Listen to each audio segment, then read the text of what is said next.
요한복음 1장 9절에서 13절까지 말씀입니다. 요한복음 1장 9절에서 13절까지 말씀 우리 한 절씩 교독하여 읽도록 하겠습니다. 참빛 곧 세상에 와서 각 사람에게 비추는 빛이 있었나니 그가 세상에 계셨으며 세상은 그로 말미암아 지은 바 되었으되 세상이 그를 알지 못하였고 자기 땅에 오매 자기 백성이 영접하지 아니하였으나 영접하는 자 곧 그 이름을 믿는 자들에게는 하나님의 자녀가 되는 권세를 주셨으니 함께 읽습니다. 이는 혈통으로나 육정으로나 사람의 뜻으로 나지 아니하고 오직 하나님께로부터 난 자들이니라. 아멘. 요즘 젊은 사람들이 자주 사용하는 말이 있습니다. 그 말이 무엇이냐면 월급이 통장을 스쳐 지나간다입니다. 공감하십니까? 월급이 통장을 어떻게 지나간다고요? 스쳐 지나가는. 우리가 매달 월급을 받죠. 우리 대학생들은 아직 일을 안 해서 뭐 용돈이나 알바비를 받게 되는데 그렇게 우리가 월급을 받고 이제 이 사회생활을 시작하다 보면 이제 돈이 좀 통장에 머물러 있어야 되는데 학자금 대출했던 거 이자 나가고 그죠? 그다음에 뭐 카드값 좀 쓴 거 나가고 또 혼자 만약에 뭐 살게 되면 공과금이나 이런 것들 나가고 그다음에 통장에 남는 돈이 하나도 없다라는 뜻이죠. 옛날에 아주 옛날 이야기입니다. 제가 어릴 적 이야기인데 옛날에는 우리 아버지 세대에서는 월급을 어떻게 받았냐면 돈으로 받았어요. 지금처럼 뭐 계좌에 이체해 주는 것이 아니라 현금으로 돈 봉투를 가지고 오셨어요. 그러면 그 돈 봉투를 누구에게 전달하냐면 어머니에게 전달을 하죠. 그러면 그 어머니는 그 돈을 받아들고 이제 필요했던 것들을 이제 쓰기 시작하시는 겁니다. 그걸로 시장도 보고 그리고 뭐 아이들 필요한 학용품도 사주고 또 모아 놓았다가 또 은행에 가서 저금을 하기도 하고. 근데 요즘에는 이 모든 생활이 신용카드로 하게 됩니다. 그래서 우리가 신용카드가 있으면 이 돈이 없어도 현금이 없어도 지갑에 1,000원도 없어도 모든 활동이 가능하죠. 버스도 카드 탁 찍으면 되고요. 마트 가서 아이스크림 사 먹어도 카드 내면 다 결제해 주고요. 뭐 어디 가서 옷을 사든지 뭐 햄버거 사 먹든지 요즘에는 배달을 시켜도 핸드폰에 카드 번호만 입력되어 있으면 그냥 바로 결제가 됩니다. 제가 자주 사용하는 쿠팡이라는 사이트가 있는데요. 쿠팡도 그냥 제가 원하는 거 딱 누르고 구매하겠다 그러면 알아서 결제가 되고 알아서 돈이 이렇게 빠져나가죠. 그래서 우리가 카드 값이 나가는 그날 결제일이 좀 돌아오게 되면 통장의 잔액이 점점 없어지고 거의 영원에 가까운 상태가 되게 됩니다. 그래서 사람들은 뭘 원하냐면 자신의 통장에 돈이 잔액이 오래 머물러 있기를 원하죠. 돈만의 문제는 아닌 것 같습니다. 우리가 인생을 살아가면서 우리가 가치 있게 여기는 것들이 있잖아요, 그죠? 뭐 가족이라든지, 그리고 친구, 좋은 친구라든지, 또는 자신의 어떤 가진 재능이라든지 지식이라든지, 우리가 무언가 외웠던 내용이라든지 습득한 어떤 기술들을 우리가 좀 계속해서 유지하고 싶은 이러한 것들이 좀 내 삶에 계속해서 머물렀으면 좋겠다라는 생각을 하며 살아갑니다. 그리고 그러한 것들이 한 사람의 인생의 삶 가운데 계속 머물러 있을 때 우리는 그것을 뭐라고 부르냐면 야, 그 사람 복 받았네 라고 부릅니다. 돈이 많은 것도 복이고 그죠? 가족이 건강한 것도 복이고 친구들과 잘 지내는 것도 복이고 그리고 자기가 할 일들을 잘 하는 것도 복이고 다른 사람보다 뭔가 뛰어난 것도 복이고 여러 가지 복들을 우리가 우리의 삶 가운데 받아 누리기를 원한다라는 거죠. 그러면 과연 우리 그리스도인들, 예수를 믿는 우리들은 무엇이 우리 인생에 머무르기를 원해야 할까요? 여러분은 올 한 해를 시작하는 이 시점에서 여러분의 삶 가운데 반드시 좀 이것이 좀 머물렀으면 좋겠다라고 생각하는 것이 있으십니까? 예수님의 제자 요한이 이 복음서를 기록합니다. 복음서의 주된 내용은 무엇이었냐면 예수가 누구신지를 그리고 그가 하신 일이 무엇인지를 설명해 놓은 것이었습니다. 그래서 요한이 소개하는 예수님이 누구신가? 요한복음 1장 1절 말씀인데요. 우리 다 같이 한번 읽어보겠습니다. 시작. 태초에 말씀이 계시니라. 이 말씀이 하나님과 함께 계셨으니 이 말씀은 곧 하나님이시니라. 아멘. 이 요한복음 1장 1절의 말씀 굉장히 중요합니다. 여러분 웬만하면 암송하시고 정말 이 말씀을 붙들고 사셨으면 좋겠어요. 요한은 예수님을 뭐라고 지금 우리에게 소개하고 있냐면 설명해내고 있냐면 예수님이 말씀이시다라고 소개하고 있습니다. 그런데 이 말씀은 그냥 단순한 말이 아닙니다. 누가 이렇게 내뱉는 말 또는 뭐 기록된 말씀 이 정도의 의미가 아니다라는 거죠. 이 세상을 시작해 한 그 로고스의 말씀이 바로 예수님이시다라고 우리에게 분명하게 선포하고 있는 겁니다. 그래서 우리가 이 말씀이라는 단어에 예수님이라는 이름을 넣어서 불러보면 그 의미가 더욱더 정확하게 전달이 됩니다. 제가 한번 읽어보겠습니다. 태초에 예수님이 계시니라. 이 예수님이 하나님과 함께 계셨으니 이 예수님은 곧 하나님이시니라. 여러분 이해가 가십니까? 예수님은 어떤 분이시라는 거예요? 삼위일체 하나님이시라는 거예요. 예수님이 2000년 전에 이 땅에 오셨죠. 그래서 사람들은 예수님을 어떻게 인식하냐면 그때 그 당시에 자신들이 보았던 그분을 예수님이라 생각한다라는 거죠. 그때 오셨다. 그리고 우리가 보았던 그분이 예수님이시고 지금은 뭡니까? 이제 예수님이 안 보이는 거죠. 없으신 거죠. 근데 요한이 소개하는 지금 예수님은 어떤 분이냐면 예수님은 우리의 스승 예수님은 단순히 우리의 역사 가운데 우리가 살아가는 시점에 오셔서 뭔가 다른 사람들보다 좀 특별했던 능력이 있었던 그런 분이 아니다라는 겁니다. 이 예수님은 어떤 분이라는 거예요? 태초부터 계신 분, 하나님과 함께 계신 분, 아니 천지를 창조하신 분이 바로 이 예수님이시다라고 우리에게 설명하고 있는 겁니다. 그래서 이 예수님이 누구시냐? 예수님은 말씀이시다. 근데 그 말씀이신 예수님이 뭘 하셨느냐? 요한복음 1장 2절에서 3절에 보시면 그가 태초에 하나님과 함께 계셨고 만물이 그로 말미암아 지은 바 되었으니 지은 것이 하나도 그가 없이는 된 것이 없느니라. 아멘. 하나님과 함께 계셨던 그 예수님께서 만물을 지으셨다라는 거죠. 천지를 창조하셨다라는 겁니다. 우리는 천지를 창조하신 분을 누구로 이해하고 있습니까? 하나님으로 이해하는데 보통은 우리가 성부 하나님으로만 이해할 때가 많습니다. 하나님이 말씀하시니 이것이 생기고 하나님이 말씀하시니 빛이 생기고 하나님이 말씀하시니 이렇게 되었더라라고 우리가 그렇게 이해를 합니다. 근데 이 창조는 누가 하신 겁니까? 삼위일체 하나님이 하신 일이다라는 거죠.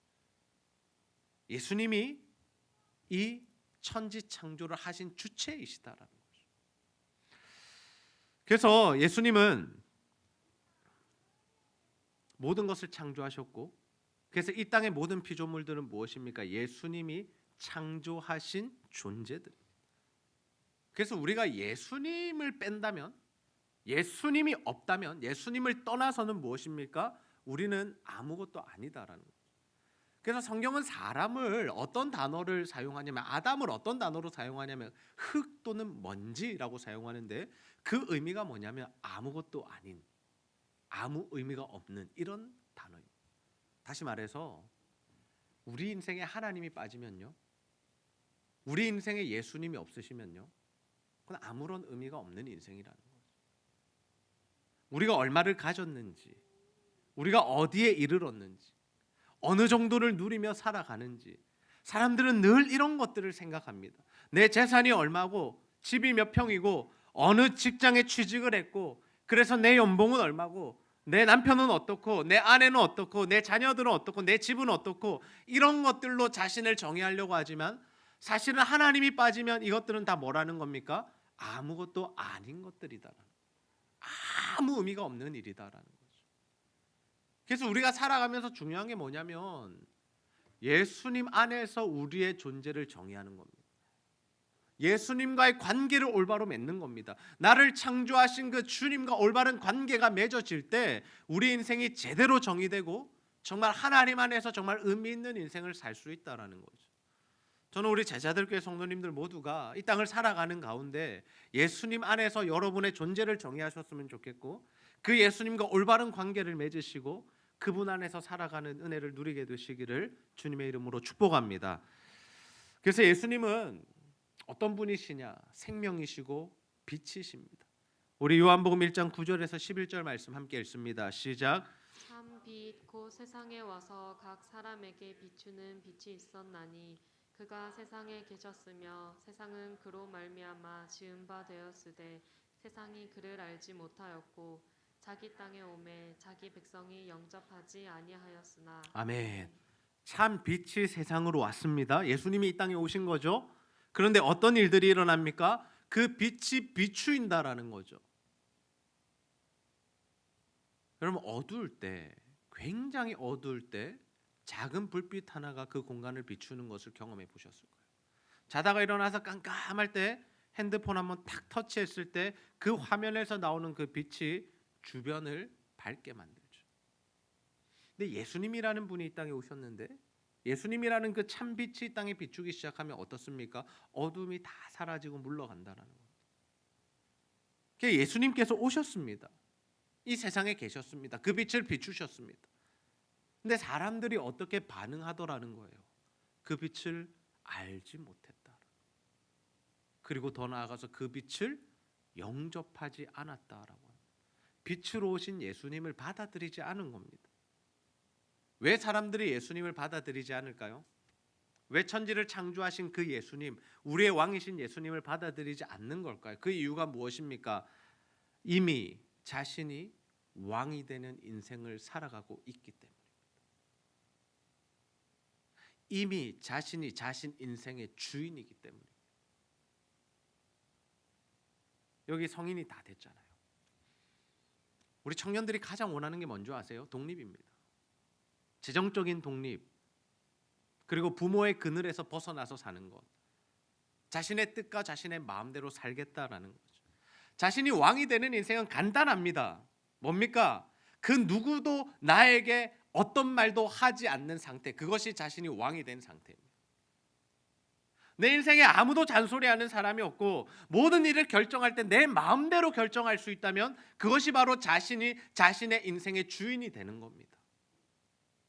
그것을 우리가 독립했다라고 이야기하기도 하죠. 어떤 문제나 선택에 있어서 최종 결정권자가 누구인가? 내가 어떤 문제를 결정할 때 아직도 부모에게 물어봐야 하는가? 아니면 내 마음대로 결정해도 되는가? 내가 어떤 일들을 했을 때 누군가가 나에게 뭐라고 하는 사람이 있는가? 아니면 아무도 터치하지 않고 뭐라고 하지 않는가? 근데 이렇게 자신이 주인 된 인생을 살아가다 보면 뭐가 힘드냐면 사실은 사회생활도 힘들어집니다. 왜요? 우리가 처음 사회생활을 시작하면서 바로 사장이 될 수는 없잖아요.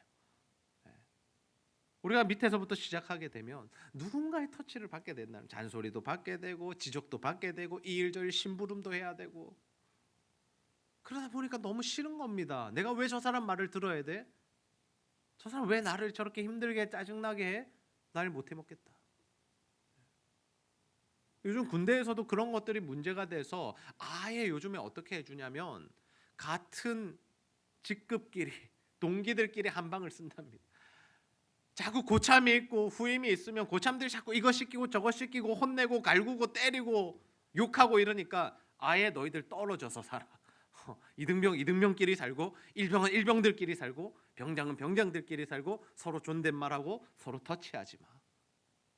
사회는 계속 이렇게 자신이 왕이 되는 인생을 살아가도록 부추긴다라는 거죠. 다른 사람 말 듣지 마.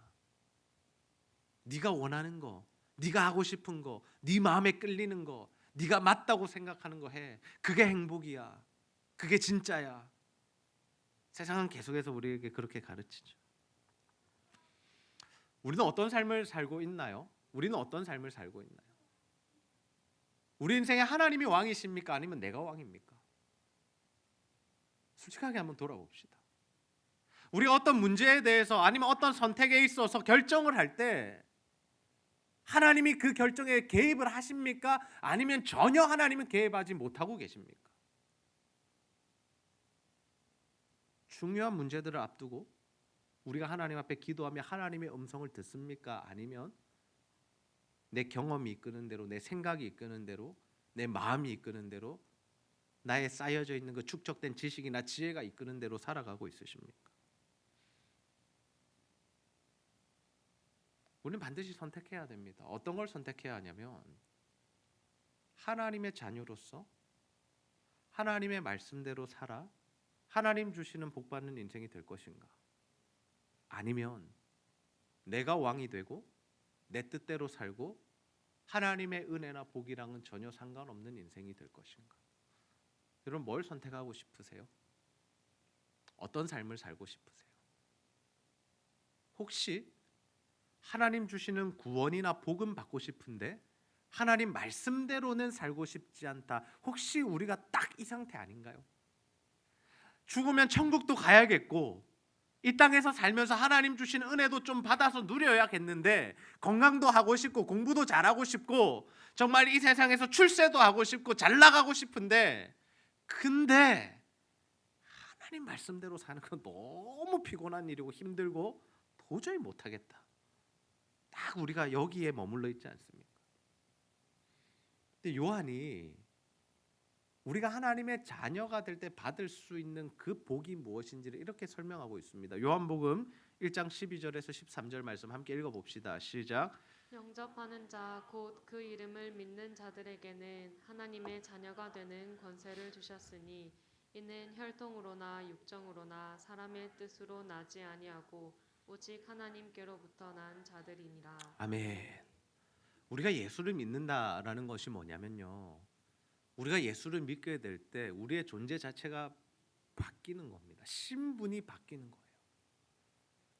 어떻게 존재가 바뀌고 어떻게 신분이 바뀌냐면 우리가 하나님의 자녀가 되는 겁니다. 우리는 본질상 진노의 자녀들이었습니다. 죄와 사망의 권세 아래 놓여 있는 죽은 영혼들이었습니다. 근데 예수 그리스도라는 빛이 오셔서 우리의 삶을 비추시고 우리 가운데 어둠을 몰아내시고 믿음이라는 것을 주셔서 내가 예수님 믿습니다라고 고백하고 결단할 때 우리의 신분이 바뀌는 거죠. 어떻게? 하나님의 자녀로. 여러분 예수님 영접하셨어요? 예수님 영접하셨습니까? 영접이 뭡니까? 주님을 내 인생의 주인으로 모시는 겁니다. 내 인생의 주도권을 예수님께 드리는 거죠. 그래서 이 영접이라는 단어를 어떻게 또 설명하냐면 거듭남 또는 회심이라고 설명해냅니다. 거듭나는 게 뭐예요? 죽었다 다시 사는 겁니다.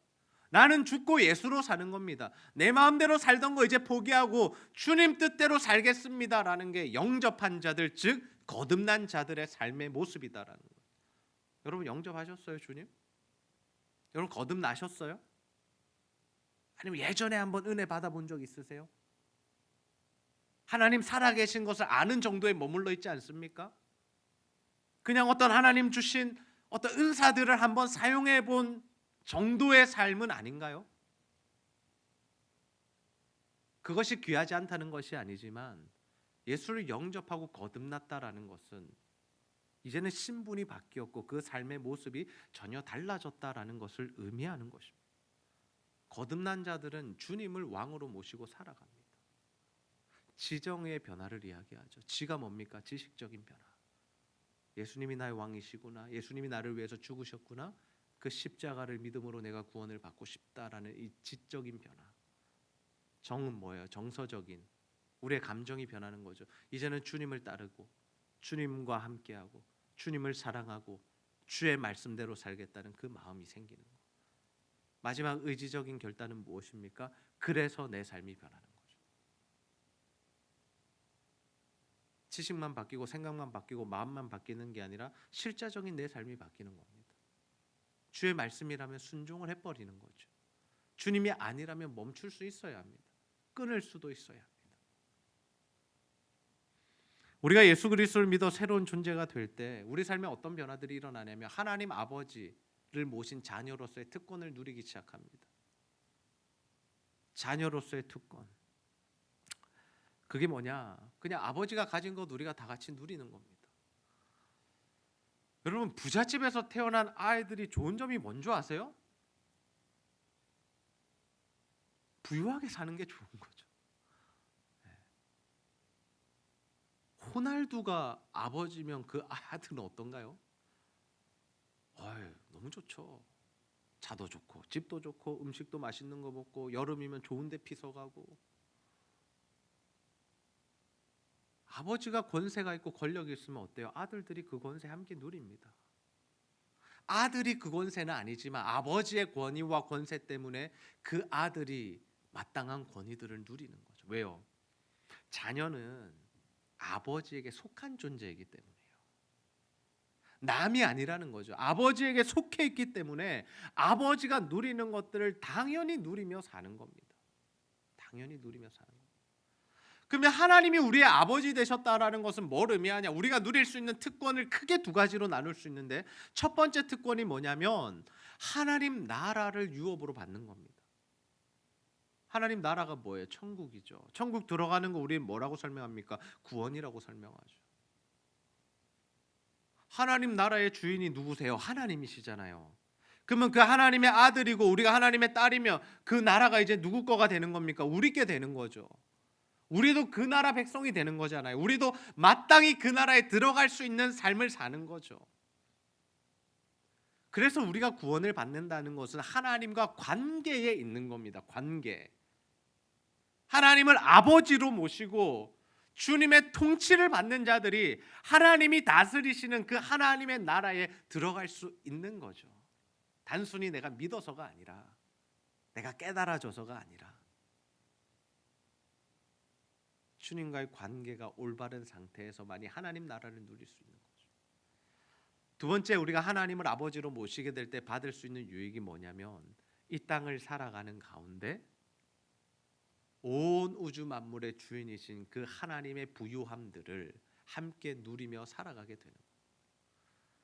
뭐 예수 믿는다고 다 부자 되느냐, 그런 뜻이 아닙니다. 하나님께서 우리에게 필요한 것들을 다 제공해 주신다는, 삶에 필요한 부분들을, 왜요?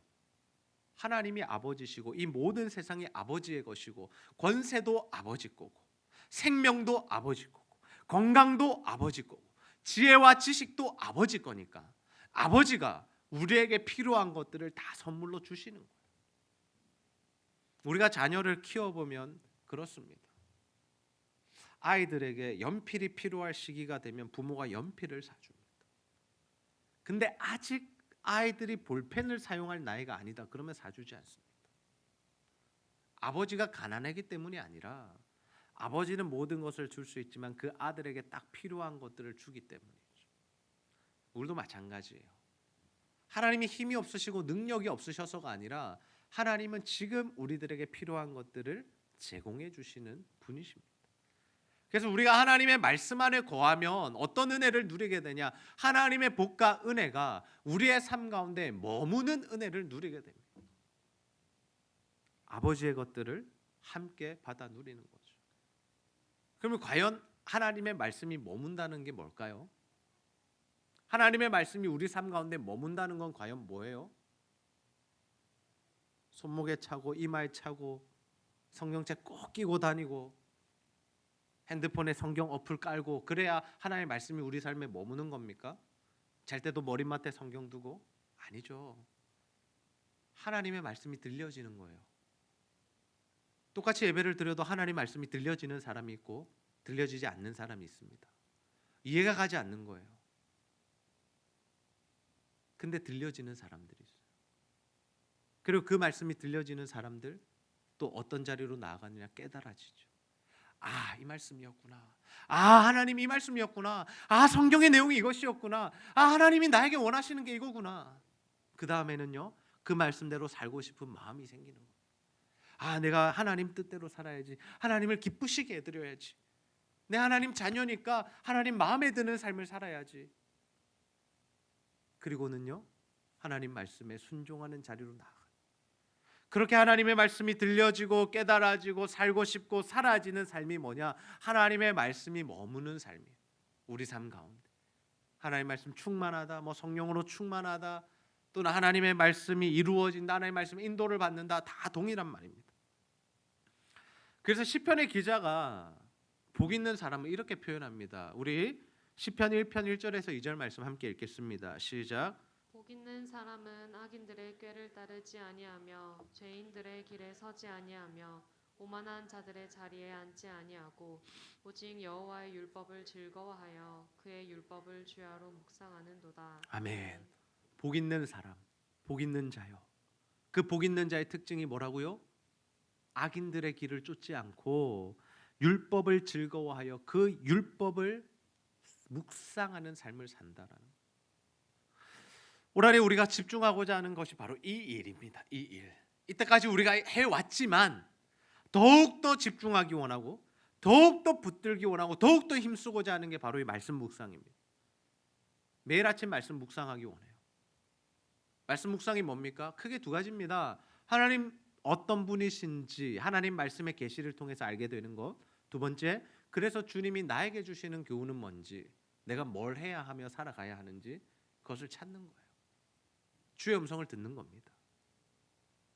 그리고 그 음성을 듣고 그 음성을 늘 읊조리면서 묵상하면서 기억하면서 살아가는 거예요. 그래서 묵상을 꾸준히 하면요, 우리 삶에 하나님의 말씀이 머무는 거예요. 우리의 마음속에 그 하나님의 말씀이 머무는 겁니다. 그래서 어떤 일을 딱 하려다가도 어때요? 하나님의 말씀이 나를 딱 붙잡는 거예요. 어떤 선택을 하기에 앞서서 뭐가 떠오르는 겁니까? 하나님 말씀이 떠오르는 겁니다. 아, 하나님이 이렇게 말씀하셨지. 하나님이 이렇게 살지 말라고 하셨지. 아, 하나님 이 길을 걸어가라고 하셨지. 기억나는 거예요. 그럼 그 말씀을 선택하여 사는 거죠. 그게 뭐냐면 바로 주님과 동행하는 겁니다. 그게 바로 말씀을 묵상하는 일이고, 그게 바로 말씀이신 예수 그리스도와 함께하는 인생이다라는 거예요. 그 삶을 살아가면 뭐가 일어나요? 내 삶에 변화가 일어나요. 반드시 변화가 일어납니다. 반드시. 주의 말씀이 우리 안에 거하면 반드시 우리 안에 새로운 일들이 일어나게 됩니다. 나는 신앙생활 오래 했는데 하나도 안 변했어요. 그러면 말씀이 없는 거예요. 말씀이 머물지 않는 인생이에요. 근데 예수 믿은 지 한 달 되고 두 달밖에 안 됐어도 주의 말씀이 머물면 그 사람의 삶은 변하기 시작하는 겁니다. 우리는 하나님 말씀 사모합니까? 우리는 하나님의 말씀을 사모하는 마음이 있나요? 정말 하나님 말씀 읽고 듣고 묵상할 때 정말 간절한 마음으로 우리가 그러한 일들을 하고 있습니까? 하나님께 복받는 사람들의 특징이 뭐냐면 바로 하나님의 말씀을 묵상하는 자들입니다. 하나님의 말씀을 사모하는 자들입니다. 예배를 나올 때도 사모하는 마음을 가지고 나오는 지체들이 있어요. 하나님 오늘 내게 어떤 말씀을 주실까? 오늘은 또 내게 어떤 은혜를 주실까? 오늘 하나님 나를 어떻게 만나 주실까? 이 사모하는 마음이 우리에게 있어야죠. 우리가 사랑하는 사람 만나러 갈 때 사모하는 마음이 있잖아요. 막 가슴이 막 떨리지 않습니까? 데이트할 때 막 떨리지 않나요? 안 떨리나요? 안 떨리면 문제인데, 그죠? 결혼하면 안 떨리나요? 아, 그러면 안 되는데. 떨리잖아요. 사모함이죠. 사모함. 너무 좋아하면 마음이 떨리게 되는 거죠. 우리 예배를 사모한다는 건 뭐예요? 예배에 대해서 막 감격이 있는, 감격이. 아, 예배 드리고 싶다. 혹시 그런 생각 해보셨나요? 아, 예배 드리고 싶다. 아, 찬양하고 싶다. 아, 기도하고 싶다. 아, 말씀 듣고 싶다. 아, 오늘 하나님 말씀 어떤 말씀 주실까? 아, 너무 기대된다. 혹시 여러분 안에 이런 사모함들이 있습니까? 아니면 머릿속에 늘 다른 것만 있습니까? 아, 오늘은 뭘 먹을까? 오늘은 어느 커피숍 갈까? 오늘 어떤 치킨 시켜 먹을까? 오늘 어디로 쇼핑 갈까? 이번 달은 어디로 여행 갈까? 그런 것들에 대한 사모함만 있으신 건 아니겠죠. 하나님 말씀이 머무는 인생을 살면요, 하나님이 어떤 복을 주시냐면 어마어마한 복을 주십니다. 시편 1편 3절 말씀 함께 읽습니다. 시작. 그는 시냇가에 심은 나무가 철을 따라 열매를 맺으며 그 잎사귀가 마르지 아니함 같으니 그가 하는 모든 일이 다 형통하리로다. 아멘. 시냇가에 심긴 나무는 어떤 복을 받아요? 지속적으로 영양분이 공급되기 때문에 시절을 따라서 열매가 맺힙니다. 열매가 맺혀야 할 때에 열매가 맺힌다라는 의미예요. 그리고 잎사귀가 마르지 않는다라는 거죠. 나무에게 있어서 생명력은 땅에서 올라오는 영양분이죠. 물과 수분이 공급되고 땅에 있는 그 영양분들이 공급이 되어야 가지가 뻗어나가고 그 가지의 열매가 풍성하게 맺히죠. 물이 없으면요, 말라 비틀어져서 죽어버립니다. 생명력이 사라지는 겁니다. 근데 우리가 그냥 있을 때는 모르는 거죠. 근데 우리 인생의 마른 길을 걸어가야 할 때, 광야길을 걸어가야 할 때 사실은 일상을 살아가는 것이 너무나 큰 축복이었구나라는 것들을 깨닫게 되는 거죠. 하나님을 믿을 때, 하나님 안에 살아갈 때, 주의 말씀이 머무를 때 어떤 은혜들이 있는 거예요? 때를 따라 하나님께서 우리에게 공급하시는 은혜들이 있다라는 거죠. 그 은혜가 풍성하고 차고 넘치다 보면 어떤 은혜가 부어지냐면 되어지는 은혜가 우리 가운데 부어집니다. 되어지는 은혜가 뭐냐고요? 내 힘과 내 능력과 내 노력보다 더 큰 결과물들이 나타나는 것을 되어지는 은혜라고 부릅니다. 모든 사람들이 똑같이 일하잖아요. 모든 사람이 똑같이 힘들게 살잖아요. 근데 왜 누군가는 하나님의 은혜로 그 어려움들을 잘 극복하고 이겨나가는데 누군가는 그 어려움 때문에 쓰러지고 무너져서 다시 일어나지 못하느냐? 무슨 차이냐면 은혜의 분량의 차이인 겁니다. 되어지는 은혜가 있는 사람들은 하나님께서 나의 노력이나 나의 힘보다 더 많은 은혜를 부어주시기 때문에 하나님의 일들을 감당할 수 있는 거예요. 대표적인 사람이 접니다. 저는 늘 제가 부족함을 알고 있어요. 하나님 앞에서도 부족하고 뭐 다른 목사님이나 친구들이랑 비교했을 때도 부족해요. 객관적으로나 주관적으로나. 그래서 제가 의지할 건 하나님밖에 없는 거죠. 머리도 의지하지 않습니다. 저는 머리도 별로 좋지 않거든요. 제가 의지할 분은 하나님밖에 없으신 거예요. 그래서 늘 구하는 것은 하나님의 되어지는 은혜입니다. 하나님, 나는 이것밖에 안 되지만 하나님 은혜 더해주세요. 하나님, 우리는 이런 상황이지만 하나님 은혜를 부어주세요. 하나님이 코로나 문제 우리가 어떻게 할 수 없잖아요. 하나님 은혜를 부어주세요. 하나님, 우리를 지켜주시고 보호해 주십시오. 하나님, 내년에 뭘 해야 됩니까? 모르겠습니다. 하나님이 알려주세요. 연말이 되면요, 설교 폭탄이 굉장히 많이 떨어집니다. 전사님들과 나눈 내용인데 이런 표현하면 안 되는데, 설교 폭행이라고 들어보셨습니까? 군대에 가면 식폭행을 당합니다.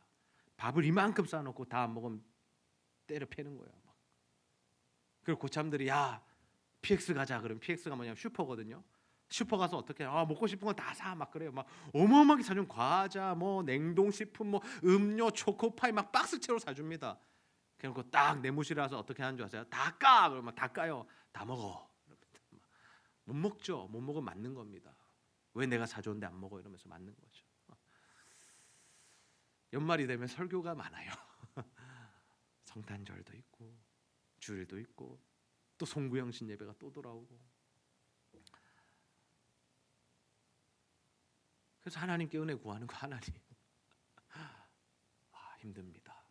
제 능력으로 할 수 없습니다. 하나님 은혜 부어 주십시오. 하나님 지혜 주십시오. 말씀 주십시오. 어제 설교를 이제 문을 썼는데 평소보다 양이 적었습니다. 여기까지가 나의 한계인가 보다. 하나님 은혜 부어 주십시오 하고 잤어요. 오늘 새벽에 하나님 깨워 주시는데 자고 일어났는데 막 안에 막 설교의 내용들을 막 주시는 겁니다. 그래서 설교를 오늘 보완해서 주일 예배를 드렸습니다. 은혜죠. 우리는 그렇게 은혜로 사는 겁니다. 한 사람의 간증을 좀 더 하고 싶어요. 이수아 자매입니다. 이수아 자매가 작년에 시험에서 떨어졌어요.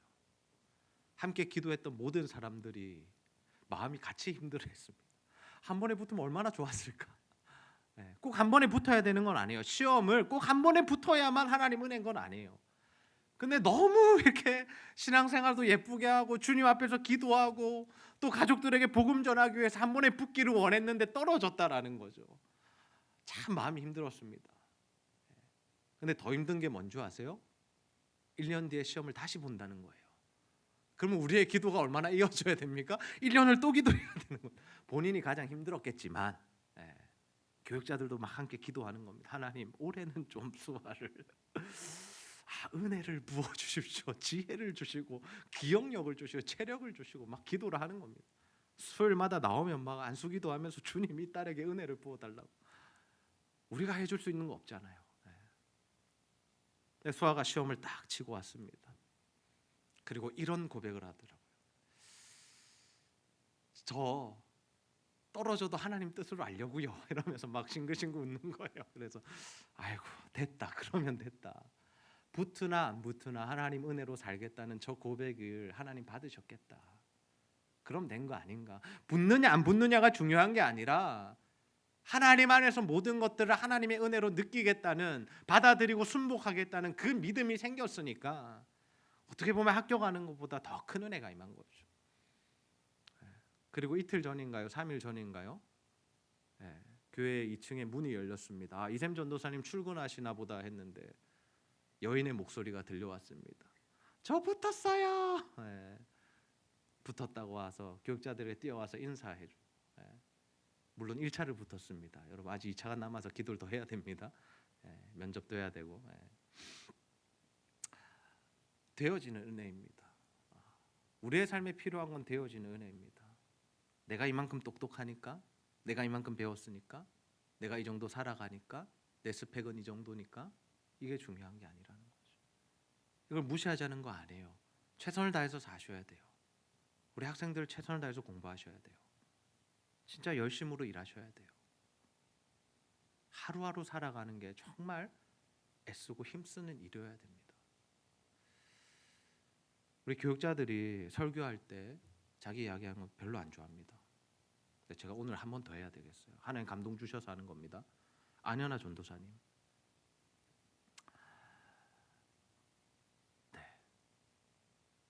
막 설교 준비하느라 새벽 1시 반에 막 퇴근하고 그럽니다. 그냥 되는 거 없습니다. 토요일 영상 다 보셨어요? 보셔야 됩니다. 새벽 1시 반까지 잠 안 자고 설교 준비하고 그 다음 날라서 또 하루 종일 하고 설교 한 10번 엔진 내고 찍은 게 그겁니다. 우리는 애쓰는 삶을 살아가야 해요. 근데 그 위에 뭐가 부어지는 거냐면 하나님의 은혜가 부어지는 거예요. 하나님의 은혜가. 그 은혜가 부어질 때 우리가 고백하기를 내 힘과 내 능력이 아니라 하나님의 은혜로 된 거군요라는 고백을 하게 되는 거죠. 저의 목회도 그러하고 여러분의 삶도 마찬가지입니다. 하나님 주시는 은혜가 임해야 우리가 이 땅을 살아갈 수 있다라는 거죠. 하나님의 말씀이 오래 머무는 사람들, 그 사람들에게는 하나님의 은혜 또한 오래 머뭅니다. 우리가 하나님의 말씀과 상관없는 삶을 살아가면요, 하나님의 은혜가 우리 삶에 절대로 머물지 않습니다. 왜요? 하나님이 안 부어주시니까. 근데 하나님의 말씀을 스쳐 지나가듯이 머무는 사람들이 있어요. 어떤 사람들일까? 그냥 주일 나와서 예배 한번 드리고 집에 가는 사람들. 평소에 말씀 묵상도 안 하고 기도도 안 하고 말씀에 대한 사모함도 없고 그냥 오늘 예배 드렸어 하고 집에 가는 사람들. 안 드린 사람보다 낫잖아요. 예수 안 믿는 사람보다 낫잖아요. 근데 그 사람들 은혜도 어떻게 임하느냐? 스쳐가는 거예요. 하나님의 은혜는 풍성하신데 어마어마한 복을 받을 수 있는데 조금 받으며 사는 거예요.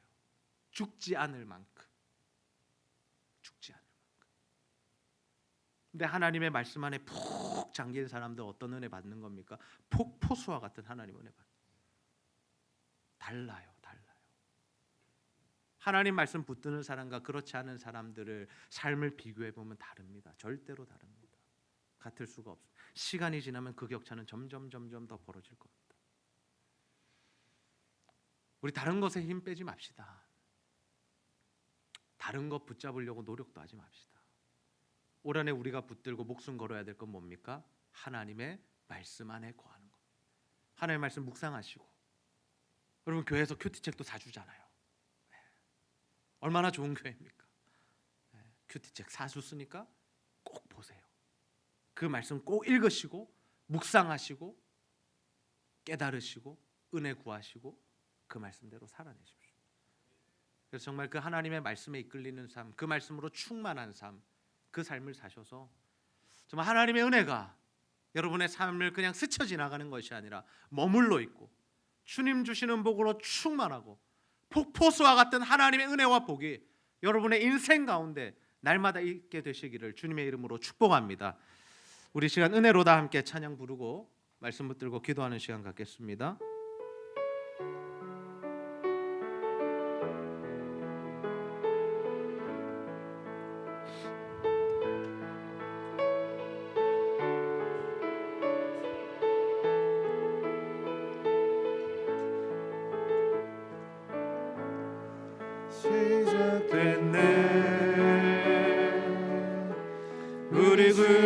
주님의 능력이 나의 삶을 다스리고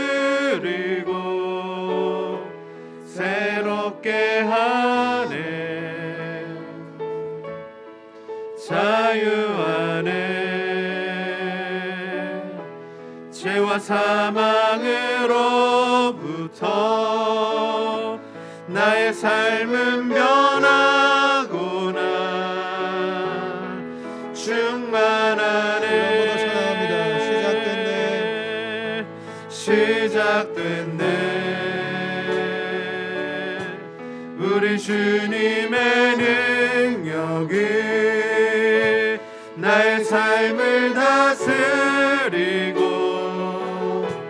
새롭게 하네. 자유 안에 죄와 사망으로부터 나의 삶은 변하구나. 충만하네. 은혜로다. 주의 은혜 한량없는 주의 은혜. 은혜로다. 주의 은혜 변함없는 신실하신 주의 은혜. 시작됐네. 우리 주님의 능력이 나의 삶을 다스리고 새롭게 하네. 자유 안에 죄와 사망으로부터 나의 삶은 변하구나. 충만하네. 은혜로다. 주의 은혜 한량없는 주의 은혜. 은혜로다. 주의 은혜 변함없는 신실하신 주의 은혜. 은혜로다. 주의 은혜 한량없는 주의 은혜. 은혜로다. 주의 은혜 변함없는 신실하신 우리 주의 주님을 한번 더 은혜. 은혜로다. 주의 은혜 한량없는 주의 은혜. 은혜로다. 주의 은혜 변함없는 신실하신 주의 은혜. 우리 시간 말씀 붙들고 한번 기도합시다. 하나님, 태초부터 계셨고 하나님이시며 천지를 창조하신 그 예수 그리스도를 우리의 왕으로 모시고 살아가게 하여 주옵소서. 우리가 정말 그리스도를 영접함으로 말미암아 하나님의 아들이 되는, 하나님의 딸이 되는 권세를 받아 자녀로서의 특권을 누리는 인생 되게 하여 주옵소서. 하나님의 말씀 사모하는 마음으로 읽게 하시고 듣게 하시고 묵상하게 하셔서 정말 시절에 따라 주시는 열매를 맺는 인생 되게 하여 주시고, 올 한해 하나님의 말씀이 머무는 인생이 되어서 정말 하나님이 베푸시는 복과 은혜가 폭포수처럼 쏟아지는 우리의 삶이 되게 해달라고, 그 하나님의 은혜를 경험하는 인생이 되게 해달라고 우리 하나님 앞에 간절히 기도하도록 하겠습니다. 아버지 하나님 참 감사합니다. 오늘 하나님 왕복음의 말씀을 통하여서 하나님 아버지 우리에게 교훈하여 주시고 말씀이신 주님 우리 가운데 찾아와 주시니 감사합니다. 주여 우리의 왕이 되어 주옵소서. 주님 우리의 주인이 되어 주옵소서. 주님 나의 삶을 주장하여 주옵소서. 하나님 나의 주인됨을 하나님 내려놓습니다. 아버지 내 마음대로 살고 싶은 것들 다 내려놓습니다. 주님 나에게 말씀하여 주시고 주님 내 삶을 인도하여 주시고 하나님 내 삶의 주인이 되어 주옵소서. 주님을 영접한 자가 되기를 원합니다. 그래서 하나님의 자녀로서의 특권을 누리게 하여 주옵소서. 아버지 내 안에 하나님의 자녀로서의 복이 임하게 하여 주옵소서. 하나님 시절을 따라가 씨를 맺는 복이 임하게 하시고 하나님 자기가 마르지 아니함과 평통함이 우리 가운데 있게 하여 주옵소서. 하나님 우리에게 되어지는 은혜를 더하여 주옵소서. 우리의 한계를 뛰어넘으신 하나님 루지의 주인이신 하나님 우리 가운데 하나님의 복을 부어주시옵소서. 폭포수와 같은 은혜를 부어주옵소서. 하나님의 은혜가 우리 가운데 임하기를 원하오니 주여 아버지 하나님 붙들어 주시오. 하나님 역사하여 주옵소서. 하나님 역사하여 주옵소서. 하나님의 시간에 얘기할 것들 떠오르게 하시고 하나님 순종할 것들 기억나게 하시고 주여 하나님 우리를 변화시켜 주옵소서. 주여 복받는 인생 되게 하여 주옵소서. 하나님 은혜가 우리 가운데 머무르게 하여 주옵소서.